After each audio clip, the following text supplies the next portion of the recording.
이 중세에 어느 한 화가가 있었습니다.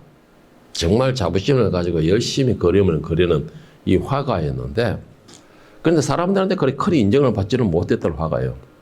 그럼에도 열심히 자기 이 직업에 대해서 자부심을 가지고 있는 자존감이 높은 사람이었습니다.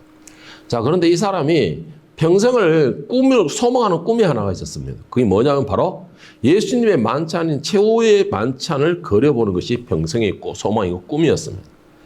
그리고는 어느 정도 이제 실력이 쌓이다 보고 난 뒤에 작정을 하고서 이제 작전 기도를 들어가고서 드디어 이 최후의 만찬을 그려야겠다라고 시작을 했습니다. 그리고는 오랜 기간 동안에 기도를 준비하고 그리기 시작해서 오랜 시간 동안에 드디어 그 다락방과 11제자의 모습과 얼굴이 다 그려졌습니다. 그 이제 남은 거는 예수님의 얼굴과 가룟 유다만 그리면 되는 것입니다. 그런데 지금까지 잘 그려왔던 그 붓이 예수님의 얼굴을 딱 그리는데 갑자기 멈춰버린 것입니다. 갑자기 멈추고는 도저히 예수님의 얼굴이 어떤 얼굴일까 하고 그리려도 이 11제자의 얼굴을 이런 현상일 것이다 라고 그려내는 만큼 이렇게 떠오르지가 않더라는 것이죠. 예수님의 얼굴에 대해서는. 맨날 며칠을 고민하다가 결정내린 것이 안 되겠다. 모든 걸 잠시 멈춰두고 여행을 가자라고 여행을 떠나게 되었습니다. 그래서 이 화가가 여행을 떠나면서 예수님의 얼굴을 나름대로 고민하고 생각하면서 도착하고 싶어 어느 시골에 도착을 했는데, 시골에 도착하자마자 딱 보이는 현상이 뭐냐니까 한 젊은 청년이 정말 이렇게 가난하고 혈색도 나름이 좀 진짜 핸섬한 그런 청년이 아이들과 진짜 거지 노인네들과 모든 지저분한 사람들하고 같이 이렇게 놀아주고 씻어주고 보돌봐주고 하면서도 그 얼굴이 너무나 행복해 보이더라는 것입니다. 너무나 행복해 보이더라는 거죠. 그리고 그 일에서 너무나 즐거워하더라는 것이죠. 그래서 이 화가가 그 사람의 모습을 가만히 보다가 예수님의 얼굴이라면 만약 저 사람이 아닐까. 예수님의 얼굴이라면 왜?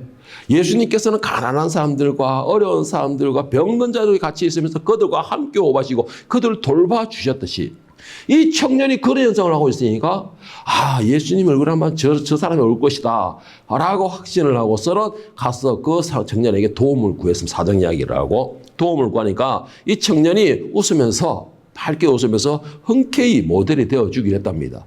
그래서 집으로 데려와서 그 사람의 모델로 삼아서 예수님의 얼굴을 그려냈어요. 그려내고 난 뒤에 다음에는 유다의 얼굴을 그리겠다라고 하니까 또 갑자기 예수님 얼굴처럼 유다의 얼굴이 생각이 나지 않는 것입니다. 유다의 얼굴이 생각이 나지 않고 아무리 그리려 해도 유다의 얼굴을 그려줄 수가 안 되는 거예요. 그래서 또 보따리 싸고서 또 여행을 떠나보는 것이에요.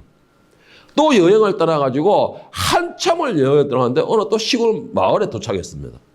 시골 마을 입구에 도착하자마자 한 술집에서 어느 청년이 사람들에게 몰매를 맞고 욕을 얻어가면서 내동댕이 쳐지는 것입니다. 술주정뱅이가. 어제 술주정뱅이가 내동댕이 쳐지는 것이에요. 그리고는 그 술주정뱅이가 그 술집 안을 통해서 온갖 욕과 막 삿대 지르고 막 온갖 참 진짜 잡다니는 다 하는 것입니다. 좀 솔직히 이 화가가 무서웠던 것이에요. 주정뱅이에다가 험상궂게 막 이래 돼서 좀 무서웠는데, 그래 가만히 보니까 가룟 유다의 얼굴이 저 얼굴이다 싶어서 조심스럽게 가가지고 사정 이야기를 하고 모델이 되어달라고 그랬어요. 그랬더니 이 술주정뱅이가 어디 쓱 하면서 막 이 행패를 불러 때리려고 몽둥이를 막 들고 덤벼드는 겁니다. 그래서 이 화가 요리조리 싹싹싹싹 이렇게 피하면서 대신에 뭐라 하냐? 모델비를 줄게요 라고 했던 거예요. 모델비를 주겠습니다 라고 했던 거예요. 그러니까 이 술주정뱅이가 술 사 먹기 위해서 돈을 준다니까. 그래? 그럼 제가 해주지요 하면서 아주 막 그런 것처럼 뭐가 대단한 것처럼 모델이 되어준다라는 것입니다. 그래서 이 사람이 데리고 와가지고 가룟 유다의 얼굴도 딱 그려냈어요. 딱 그려내고 이 최후의 만찬의 작품을 완성시키고 난 뒤에 이 완성시킨 것에 만족감을 느끼고 의자에서 다 앉아 자기가 그린 그 최후의 만찬을 감상을 하고 있을 때였습니다. 한참 감상을 가만히 보고 있는데 그림 가운데서 뭐가 이상한 점이 발견되는 거예요. 자기가 그린 그림인데 이상한 점이 발견되는 것이에요. 무엇이 발견됐을까요? 참 이걸 맞춘다라면은 참 여러분들은 정말 내가 인정해 줄게요. 제 딸들로 인정해 줄게요. 자, 무엇이 이상한 점이 발견했냐? 제일 뒤에 그렸던 두 사람의 얼굴이요, 닮았다라는 것입니다. 제일 뒤에 그렸던 두 사람의 얼굴이 전혀 다른 지방에서 데려와서 그렸는데도 닮았다라는 것이에요. 다시 말해서 예수님의 얼굴과 가룟 유다의 얼굴이 같더라는 것이에요. 너무나 닮았다는 것입니다. 다만 눈매하고 이런 거만 좀 다르다는 뿐이지, 좀 달라졌다는 것 뿐이지 얼굴 형상은 거의 비슷하다는 것이에요. 이상하다. 왜 거룩하신 예수님의 얼굴과 그 배신자의 얼굴이 같을 수가 있을까 고민에 빠지다가 이 사람이 시골을, 그 가룟 유다를 만났던 그 시골로 가봤어요. 그래서 사람들에게 물어봤답니다. 그랬더니 하는 말이, 처음에는 이 사람이 옆 지방 마을에 있었는데 거기서 사람들에게 참 착한 일도 많이 하고 돌봐고 사람들에게 정말 사랑받던 사람인데, 어느 날인가 목돈이 생겼다고 해서 그 목돈으로 술을 한잔 먹더니만은 그 돈을 받던 불량배들이 그를 접근하게 되고, 그러고 나서 불량배들과 사귀고 난 뒤부터는 불량한 사람이 되었습니다 라고 말하는 거예요. 그리고는 늘 술독에 빠져 있고 그 불량한 사람들과 행패라는 행패를 다 부리게 되고, 돈 떨어지니까 다른 사람들이 주머니에 갈취를 하게 되고, 이런 상황으로 갑자기 변해가지고 모두가 그를 외면합니다, 쫓아냅니다 라고 말하는 거예요. 결국은 뭐냐? 예수님의 모델에 섰던 그 총각이 바로 유다의 총각이다라는 것입니다. 한 사람이 예수님의 모델이 됐고 유다의 모델이 되었다라는 것입니다. 여러분, 이 말이 어떻습니까? 여러분, 이 말을 들으니까는 어떤 생각이 드십니까? 여러분, 이게요, 이 모델에게만 있는 것이 아닙니다, 여러분. 이 모델에게만 있는 것이 아니에요. 제가 여러분에 한 가지 질문해 볼게요. 여러분, 매일 거울을 보면서 자신의 얼굴에서 누구를 발견하고 있습니까? 여러분, 매일 아침마다 거울을 보면서 여리저리 매만지면서 자신의 얼굴에서 누구를 보고 있습니까? 아무런 모습이 보이잖아요? 그러면 여러분 마음 자체가, 인생의 삶의 목표 자체가 아무런 생각이 없다는 것이죠. 그런 생각이죠. 오늘 본문에 여로보암이 나오고 있습니다. 여로보암이 아니고 여로보암이 나오고 있습니다. 여로보암은 북이스라엘의 초대 왕이죠. 북이스라엘의 초대 왕입니다. 그것도 그 초대 왕이 자기 스스로 힘으로 쟁취한 게 아니고 하나님께서 정정당당하게 세운 왕이에요. 열왕기상 11장 29절 32절에 보면 하나님의 사람 아이야를 통해서 하나님께서 그 여로보암에게 명령을 하게 됩니다. 그 즈음에 여로보암이 예루살렘에서 나갈 때에 실로 사람 선지자 아이야가 길에서 그를 만나니 아이야가 새 의복을 입고 두 사람만 들에 있었더라.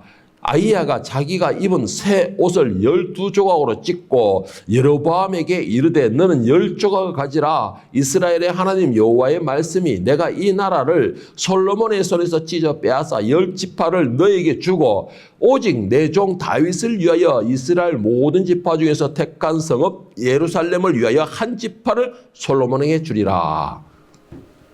이게 하나님의 뜻입니다. 이게 하나님의 뜻이에요. 다시 말해서 여로보암이 북이스라엘의 왕으로 된 것은 자기가 힘으로 된 것이 아니고 역모를 일으켜서 반역해서 된 것도 아니고 하나님이 정당하게 세우신 것이라니. 여기서 아이야가 새 의복을 입었다라고 말하는 것을 강조하는 이유가 있습니다. 새 의복을 입었다는 것은 이스라엘을 새롭게 만든다라는 것을 의미하고 있어요. 새롭게 만든다라는 것인데 새롭게 만들고 왜 새 의복을 12조각으로 찢어버렸냐? 그 12조각 찢은 건 바로 이 이스라엘 쪼개겠다라는 것의 의미를 담고 있는 것입니다. 하나님의. 그 하나님의 뜻을 가지고 있다는 것이에요. 그래서 하나님께서 이 쪼갠 지파 중에서 자그마치 10지파를 여로보암에게 주겠다. 그리고 나머지 한 지파만 솔로몬의 그 다윗의 후손에 남겨두겠다라고 했는데 그 한 지파는 유다 지파인 것이에요. 자, 다윗이 어느 지파 족속의 출신이죠? 유다 지파 족속이에요. 유다 지파의 소속인데, 그래서 이 다윗의 후손에게 이 예루살렘 성전의 맥을 이어가게 하기 위하여서 그 하나님의 언약을 지키기 위하여서 유다 지파 한 지파만 남겨두고 나머지 10지파는 여로보암에게 넘겨주겠다라고 했는데 그럼 한 지파는 어디? 12지파인데 이스라엘은? 한 지파는 누굴까요 그러면? 레위 지파. 레위 지파는 제사장 지파죠. 이들은 어디에도 숫자가 들어가지가 않습니다. 그래서 하나님께서는 바로 이 10지파를 쪼개서 여로보암에게 주고 그를 정정당당하게 이 북이스라엘의 왕으로 삼으셨습니다. 분명히 하나님께 세우셨어요. 그런데 문제는 이 여로보암이 북이스라엘의 모든 왕들의 악한 왕이다는 모델의 대표적인 왕이 바로 이 여로보암입니다. 하나님이 정당하게 세웠는데도 이스라엘 지파의 모든 악한 왕이 나오는 게 모든 그 왕 이름의 대표적인 인물이 여로보암이 돼요. 왜 이럴까요? 분명히 하나님이 세우셨댔는데 분명히 하나님이 정당하게 그를 왕으로 세우셨고 그리고 그에게 10지파를 주셨는데 왜 대표적인 악한 그 왕의 바로 이 여로보암이 됐을까요? 그리고 또 중요한 게 또 하나가 있습니다. 여로보암이요 처음부터 이 악한 왕이 대명사가 되지는 않았어요. 여로보암이 처음은 분명히 정직한 사람이고 능력 있는 사람이었습니다. 이거는 하나님께뿐만 아니라 사람에게도 인정받았던 사람이에요. 열왕기상 11장 28절에 보면 여로보암을 소개하기를 이 사람 여로보암은 큰 용사라 솔로몬이 이 청년의 부지런함을 보고 세워 요셉 족속의 일을 감독하게 하였으니 왜 요셉 족속의 일을 감독하게 하냐? 이 여로보암은 에브라임 지파 사람이에요. 이 에브라임 지파가 왜 요셉 지파야? 요셉의 아버지 요셉의 그 아들 두 아들이 므낫세와 에브라임이에요. 그래서 에브라임을 하면 요셉 지파로 같이 들어가는 것이에요.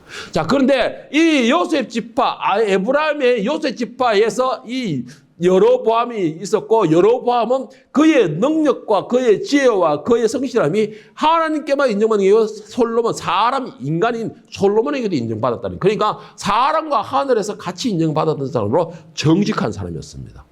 그리고 충실한 사람이었어요.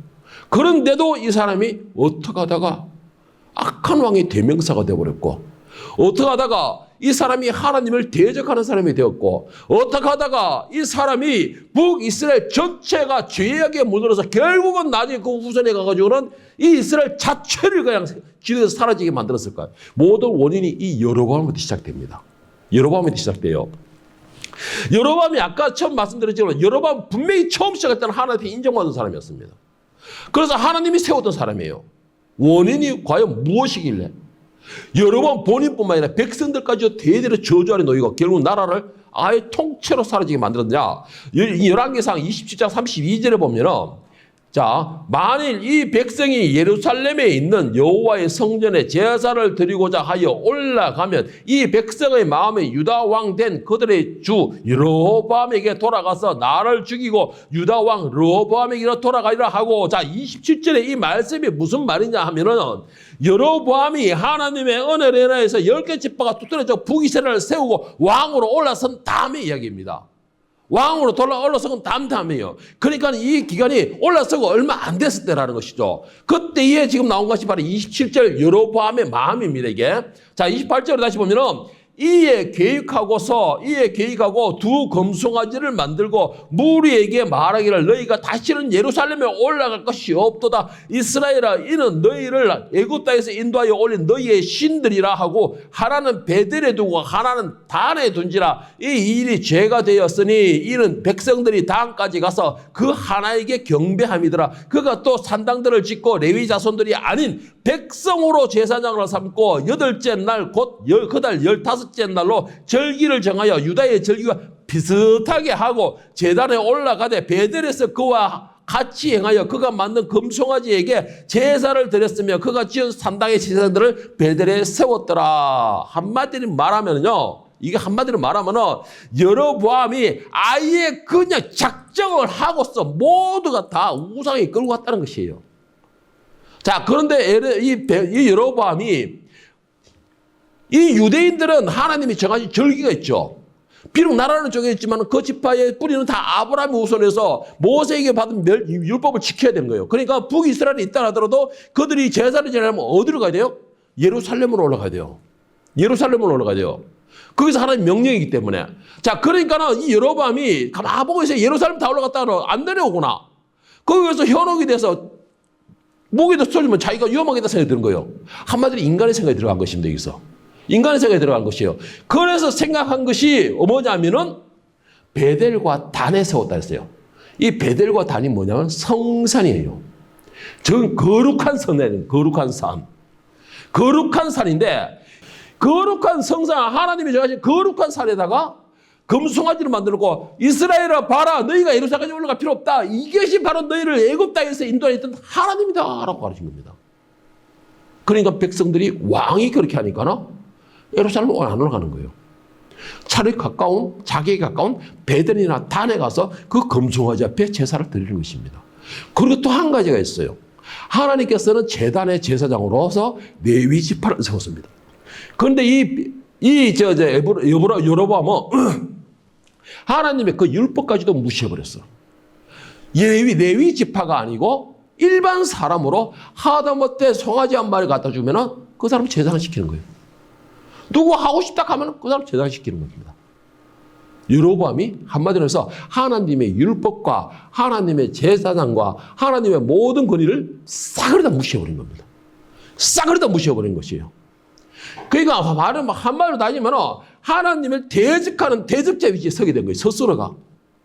하나님께서 그를 세우셨을 때에는 분명히 그가 하나님만을 경배하고 두려워하고 백성들에게 정말 신임이 높았던 사람이었습니다.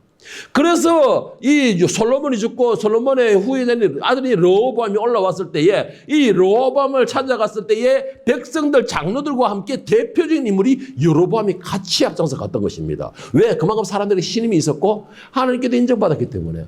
그런 사람이 그 욕심 하나로 두려움 하나로 세상의 염려 하나로 하나님을 완전히 버려버리고 하나님을 대적하고 이거는 말하면 이건 제가 대놓고 말하면 한마디 표현하면 내가 대놓고 하나님과 싸우겠습니다. 이 말과 똑같은 것입니다. 이게. 이 말이에요. 그러면서 백성들을 같이 우상을 섬기고 만들어버린 것입니다. 왕이 와가지고 이것을 금송아지를 세우고 이게 너희 하나님이다 라고 하면서 그게 제사 지내게 만드는 것이에요. 그렇게 만든 것입니다. 마치 제가 선언에 말씀드렸던 예수님의 모델과 유다의 모델이 한 인물이 된 것처럼 이 여로보암은 정말 하나님의 사람에서 사단의 괴수로서 한 인물이 되어버린 것입니다. 한 인물이 완전히 바뀌어버린 것이라는 것이죠. 여러분 이런 현상에 또 대표적인 인물이 또 성경에 또 한 명이 있습니다. 누구냐면 사울이죠. 이스라엘 초대왕 사울이 바로 이 대표적인 인물 중에 한 사람이에요. 사울도 처음에 하나님의 인정받은 사람이었어요.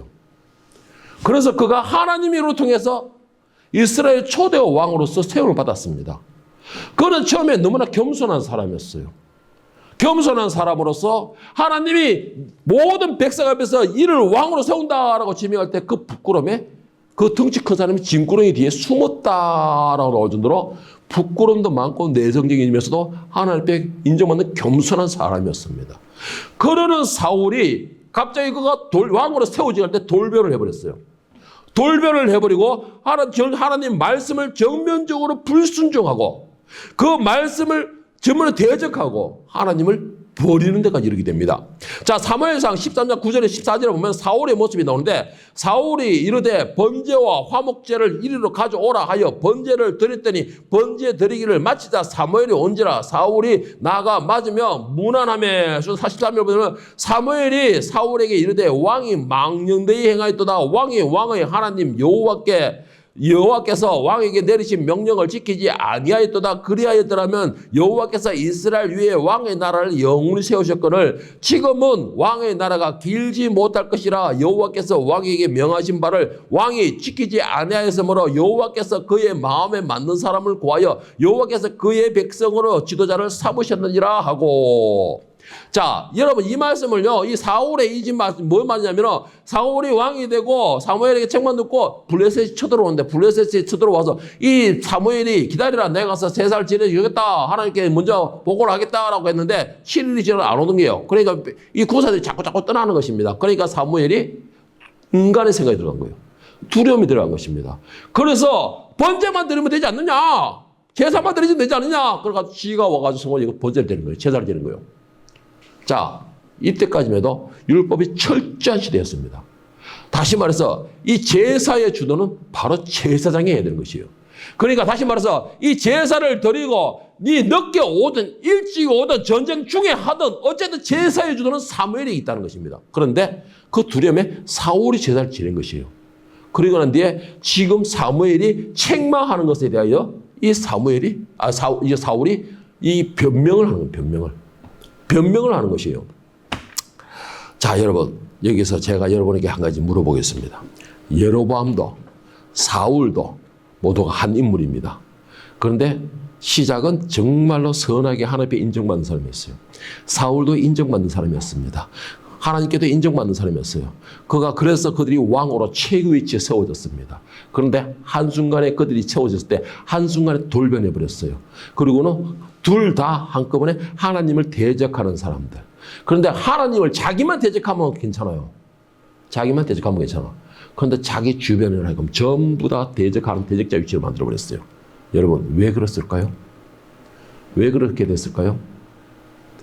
이들은 아까 말한 것처럼 모델처럼 예수님의 모습으로 시작해서 배신자 가룟유다의 모습으로 바뀌어버린 것입니다. 여러분들은 안 그럴 자신이 있습니까? 여러분들은 안 그럴 자신이 있습니까? 여러분들은 예수님의 얼굴에서 가룟유다의 얼굴을 변하지 않을 자신이 있습니까? 왜 그럴까요? 제가 오래전인가 한번 사탄의 계략에 대해서 이야기를 했을 거예요. 사탄은 우리에게 교회를 잘 다니게 하겠다. 막 높아지게 할 것이다. 돈도 많이 벌게 해줄 것이다.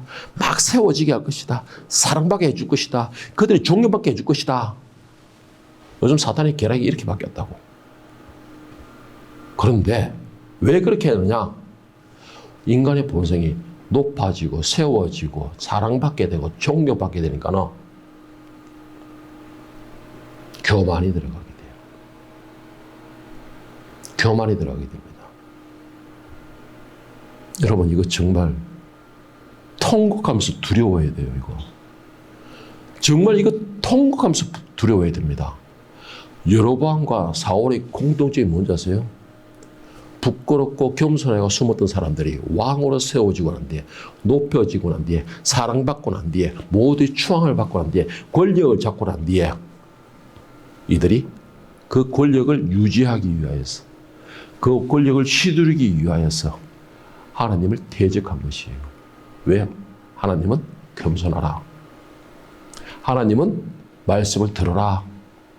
하나님은 베풀어라. 하나님은 네가 방바닥에서 방바닥 닦어. 그러는데 내가 높아지고 존경받고 사랑받고 권력을 하니까 내가 이걸 왜 해라는 지적이 들어요. 내가 이걸 왜 해야 하는 겁니다. 여러분, 여기에서 하나님의 대적자에 때려든 거예요. 사단이 노린 건 바로 그거였습니다. 예수님의 모델이 됐을 때는 그는 가난했어요. 어려웠어요. 그러니까는 같이 가난하고 어려운 사람들의 형편을 누구보다 잘 알았죠. 그래서 같이 살았어요. 도와주면서, 베풀어주면서 같이 살았어요. 그런데 모델로 세워지고 모델비로 목돈을 딱 받고 나니까 주머니에 든든해지거든. 그러니까 그 사람들이 하찮게 보이는 겁니다. 지저분해 보이는 것이죠. 내가 뭔가 떼부들 것처럼 보이는 것입니다. 그래서 비슷한 것들하고 논다는 것이 방탕한 사람들과 어울리게 되는 것이에요. 그 순간에 교만이 내 얼굴을 배신자의 얼굴로 만들어버리는 것입니다. 몸뚱아리만 있으면 뭘 하겠어요? 몸뚱아리만 왕궁에 있으면 뭐겠어요? 하나님이 주신 그 왕궁에. 몸뚱아리만 왕으로 있으면 뭘 하겠어요? 그 마음이 이미 저 엄부의 세력에 잡혀버렸는데. 그 마음이 엄부의 세력에 잡혔는데. 엄부의 세력에 잡혀버리니까는 하나님의 말씀이 내한테는 방해가 됩니다. 하나님의 말씀은 내가 나아가는데 얘 걸림돌만 되는 것이에요. 제가 아까 처음에 말했죠. 우상들이, 이단들을 섬기고, 이단들과 사이비들한테는 목숨을 걸고서 갖다 바치면서 왜 하나님 말씀을 믿어야 됩니다. 하나님 말씀 중심으로 살아야 됩니다. 회개해야 됩니다는 말을 왜 안 오느냐? 교만해져서. 교만해서 그런 겁니다. 여러분, 이거 무서워해야 돼요, 이걸 무서워해야 돼요. 왜 세상 것을 붙들느라고 자기 얼굴이 배신자의 얼굴로 변하는 것을 모르고 있습니까? 왜 세상 것이 내 것인 줄 알고 그걸 잃어버리기 싫어가지고 꽉 붙들고 있으면서 자기 모습이 사탄의 모습으로 바뀌고 있는 것을 왜 모르냐는 것이에요. 그런 사람들이 거울은 안 봐요. 왠지 아십니까?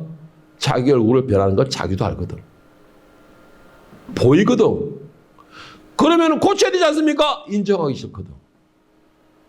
인정하기 싫으니까 거울을 안 보는 거예요.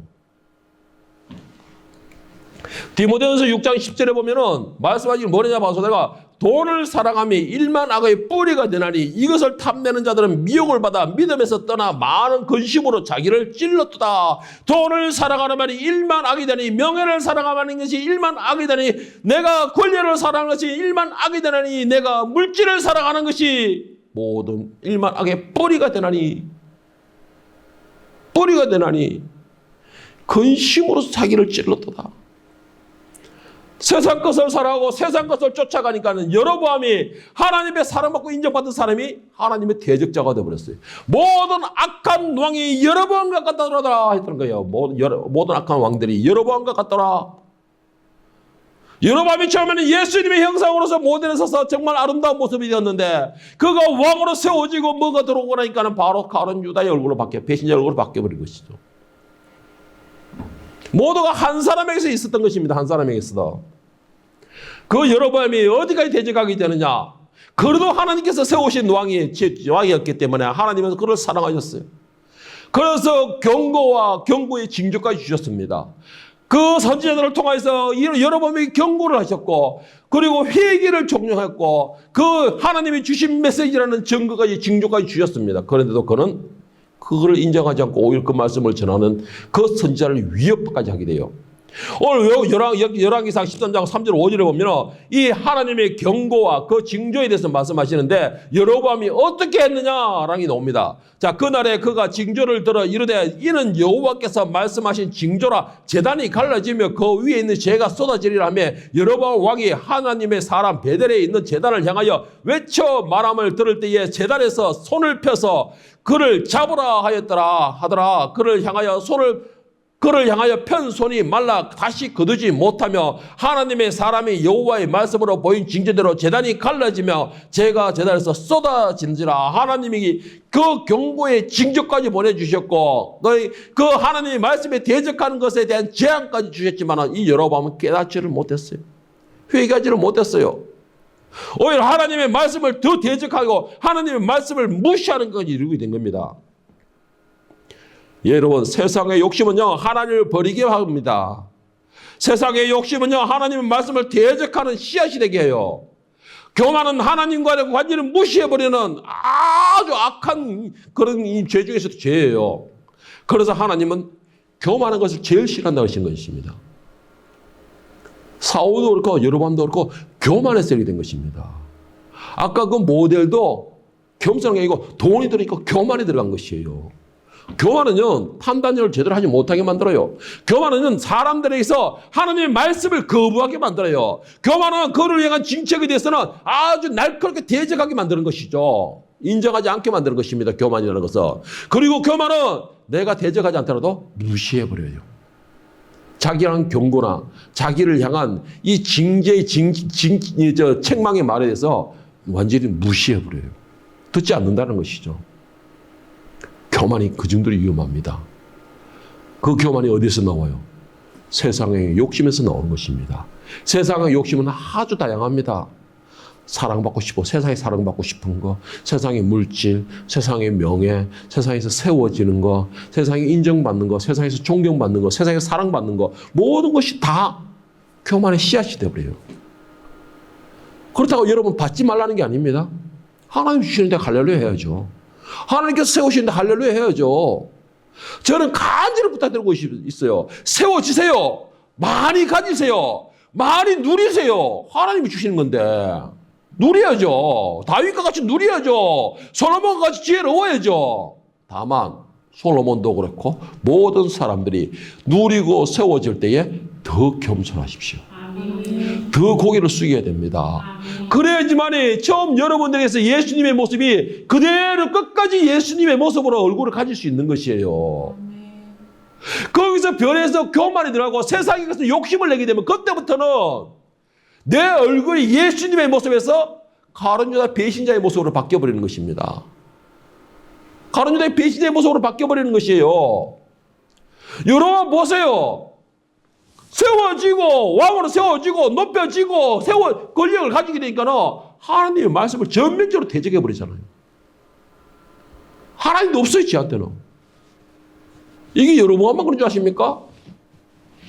오늘 우리도 똑같아요, 여러분. 우리의 모습에서 예수님의 모습이 나오는 사람이 있는가 하면 배신자의 모습이 나오는 사람이 더 많다는 것이에요.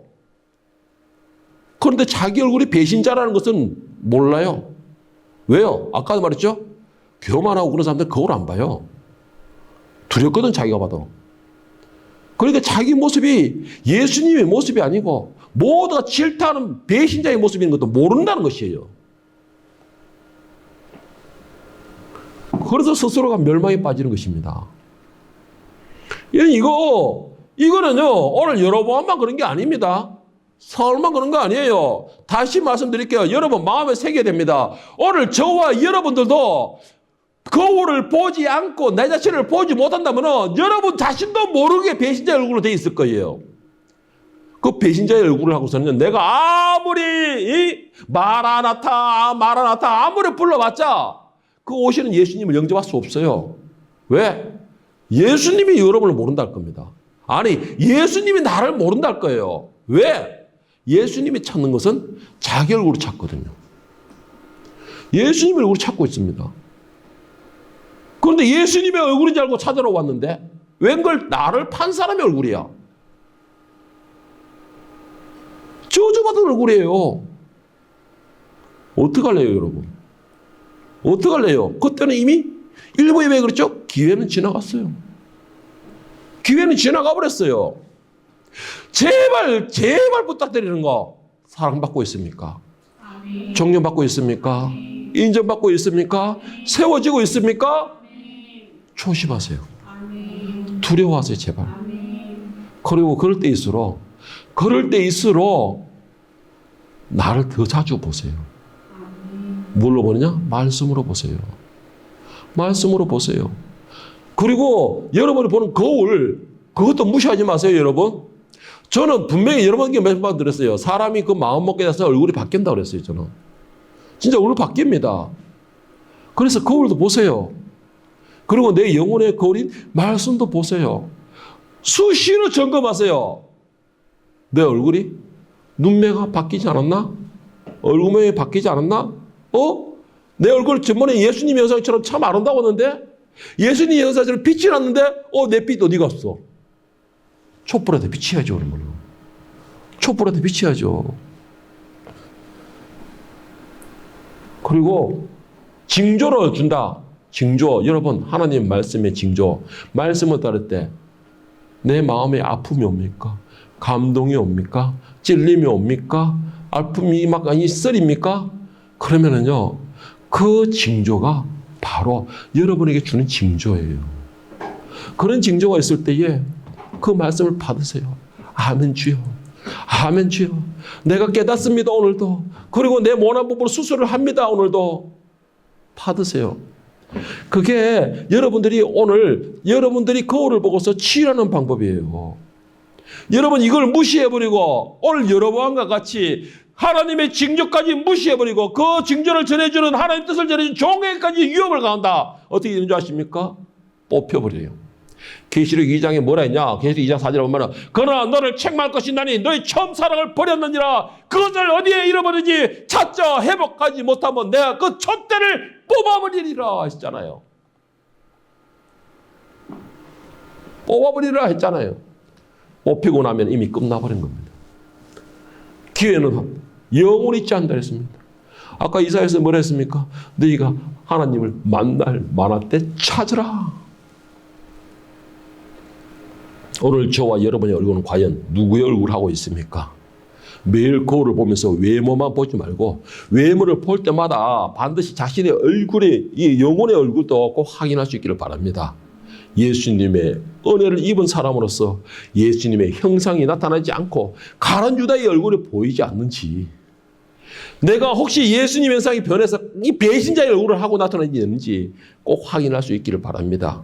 그리고 반드시 내 모습에서 예수님의 모습이 나타날 수 있도록 항상 내 마음에 예수님을 사모하는 마음을 가지고, 항상 내 마음에 예수님을 중심에 모셔드리고, 그리고 항상 예수님과 대화 나누면서 그 예수님과 동행함으로 내 모습이 예수님의 모습을 계속 유지할 수 있기를, 그래서 그 거룩한 백성으로서의 그 얼굴이 빛이 날 수 있기를 예수님의 이름으로 간절히 축원합니다.